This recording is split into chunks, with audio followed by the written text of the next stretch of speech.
Saraswati groups of colleges के online platform पे आप सभी का स्वागत करते हैं। जैसा कि हम लोग बीए सेकेंड ईयर शिक्षा शास्त्र का प्रथम प्रश्न पत्र शिक्षा विज्ञान एवं सांख्यिकी के बारे में अध्ययन कर रहे हैं। जो हमारा टॉपिक चल रहा है वो है बाल्यावस्था। बाल्यावस्था में हम शारीरिक विकास कैसे होते हैं इनके बारे में जानते हैं। ठीक है, तो सबसे पहले हम ये जानते हैं कि बाल्यावस्था में शारीरिक विकास किन किन रूपों में दिखने को मिलता है। तो बाल्यावस्था में जो शारीरिक विकास दिखने को मिलता है वो भार, लंबाई, सिर व मस्तिष्क, हड्डियां, दांतों, अन्य अंगों के रूप में दिखने को मिलता है। अब इसमें क्या होता है कि भार किस रूप में बढ़ते हैं, लंबाई चौड़ाई किस रूप में विकसित होती है, इनके बारे में हमें जानना है। तो सबसे पहले हम जानते हैं भार के बारे में।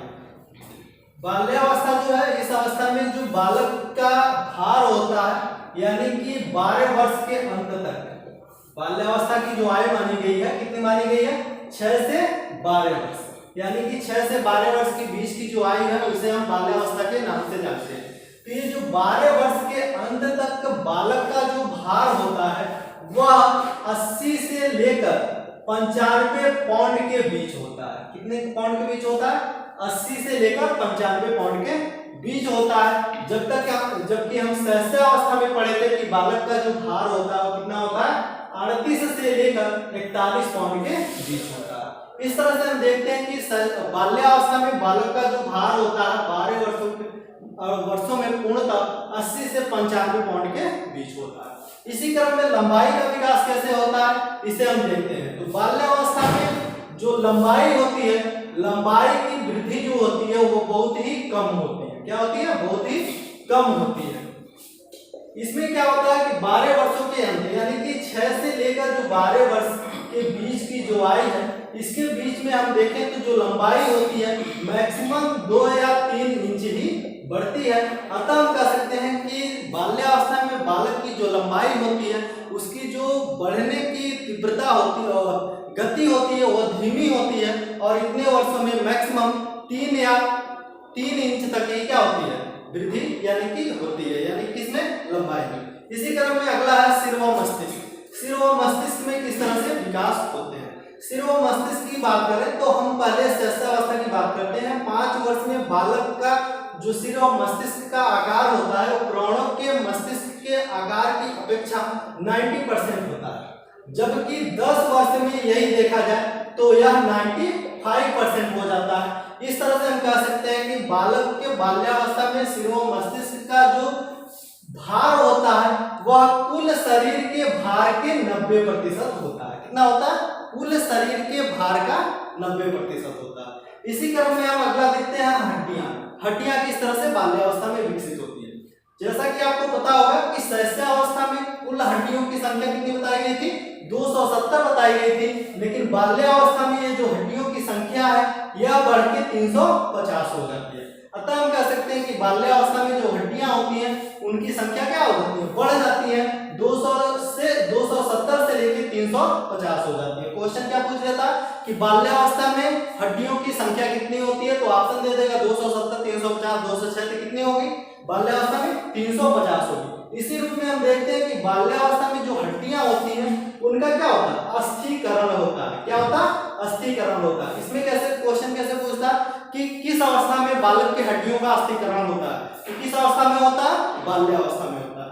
अस्थीकरण को हम दृढ़ीकरण के भी नाम से जानते हैं। किसके नाम से जानते हैं, दृढ़ीकरण के नाम से जानते हैं। इसी क्रम में हम देखते हैं दांत। दांत क्या होता है कि सहस्त्रावस्था में क्या होता है कि दूध के दांत आते हैं और 6 वर्ष तक लगभग जितने भी दूध के दांत होते हैं, दूध के दांत वो क्या होते हैं, धीरे धीरे गिरने लगते हैं और 6 वर्ष के बाद यानी कि 12 वर्ष के बीच, 6 से लेकर 12 वर्ष के बीच में जो दांत निकल आते हैं उन दांतों को हम अस्थायी दांत के नाम से जानते हैं। किससे जानते हैं, अस्थायी दांत के नाम से जानते हैं।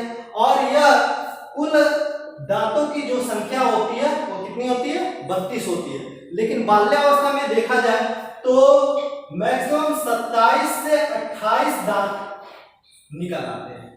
कितने दांत निकल आते हैं, 27 से 28 दांत। इसमें क्वेश्चन कैसे पूछता है कि अस्थायी दांत किस अवस्था में आते हैं, तो अस्थायी दांत किस अवस्था में आती है, बाल्यावस्था में। दूध के दांत किस अवस्था में आते हैं, तो सहस्त्रावस्था में। इस तरह से पूछ लेगा कि बाल्यावस्था में लगभग दांतों की संख्या कितनी होती है, तो 27 से 28। कुल दांतों की संख्या कितनी होती है? तो 32। कितनी होती है? 32। इस तरह से आपसे क्वेश्चन पूछेगा, यानी कि जितने भी आपको ये पॉइंट बताया जा रहा है सभी पॉइंटों से ऑप्शनल क्वेश्चन बन सकते हैं। इसी क्रम में हमारा अगला जो पॉइंट है इसमें विकास में वो है अन्य अंग। अन्य अंगों में क्या होता है कि मान लीजिए कि मांसपेशियां होती हैं, मांसपेशियां। अब देखिए जो बाल्यावस्था है, बाल्यावस्था में जो मांसपेशियां होती हैं इनका जो विकास होता है वह धीरे धीरे होता है। कैसे होता है? धीरे धीरे, यानी कि इनकी जो गति होती है वो कैसी होती है?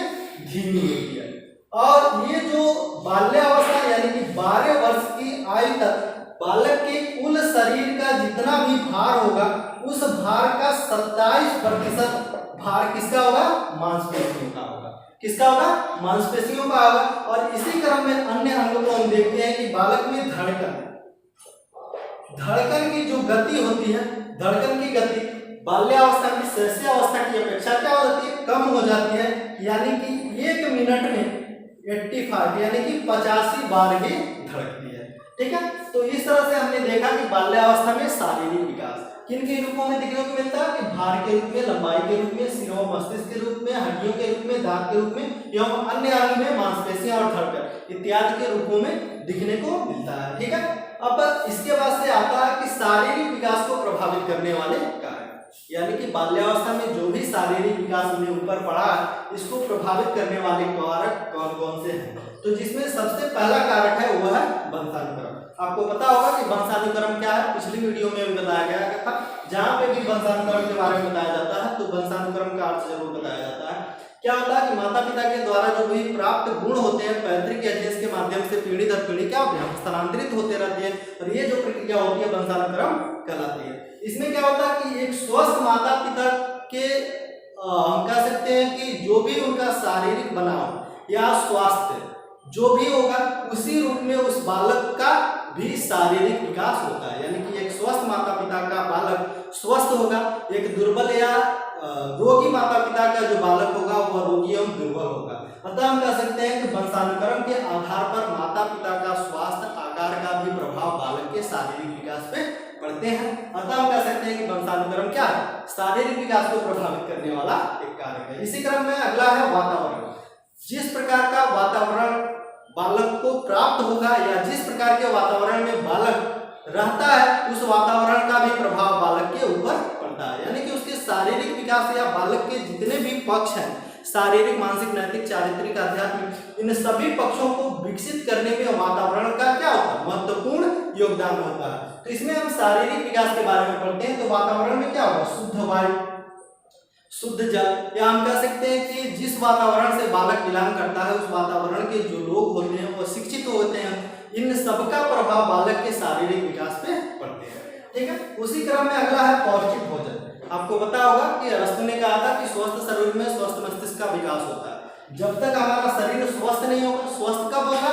जब हमें अच्छा भोजन मिलेगा, यानी कि पौष्टिक भोजन मिलेगा। और जब हमें पौष्टिक भोजन मिलेगा तो हमारी शारीरिक स्वास्थ्यता बनी रहेगी और उसी आधार पे हमारे शारीरिक विकास होंगे। ठीक है, इसी क्रम में अगला है नियमित दिनचर्या।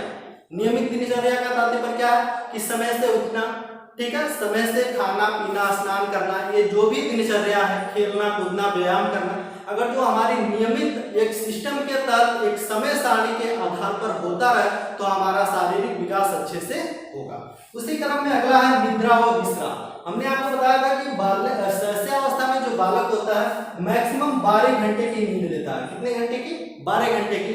लेकिन जो ही वो बाल्यावस्था में जाता है तो इस बालक का आराम या नींद लेने की जो घंटा होती है वो कितनी हो जाती है? 10 या 8 घंटे हो जाती है। अगर जो बाल्यावस्था का बालक 10 या 8 घंटे का नींद नहीं लेता है तो उसका शारीरिक विकास अच्छे से नहीं होगा। तब कह सकते हैं कि नींद एवं विश्राम भी शारीरिक विकास को प्रभावित करने वाला एक कारक है। इसी क्रम में अगला है खेल व व्यायाम।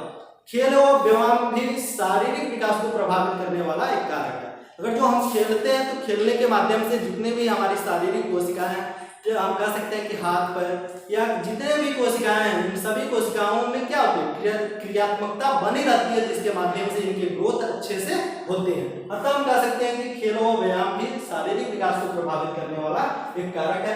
अगला है प्रेम व सहानुभूति। ये भी शारीरिक विकास या बालक के जितने भी पक्ष होते हैं सभी पक्षों को विकसित करने वाला एक कारक है जिसे हम प्रेम और सहानुभूति के नाम से जानते हैं। कहने का तात्पर्य क्या, एक बालक को प्रेम एवं सहानुभूति के माध्यम से उसका देख रेख किया जाता है तो उस बालक का विकास अच्छे से होता है। अगर जो एक बालक के ऊपर किसी भी प्रकार का कोई भी दबाव होता है या उसकी पारिवारिक स्थिति सही नहीं होती है जिसके माध्यम से उस बालक का विकास अच्छे से नहीं होता है। और इसी क्रम में हम कह सकते हैं कि परिवार की स्थिति में उसकी सामाजिक स्थिति भी आ सकती है, आर्थिक स्थिति भी आ सकती है।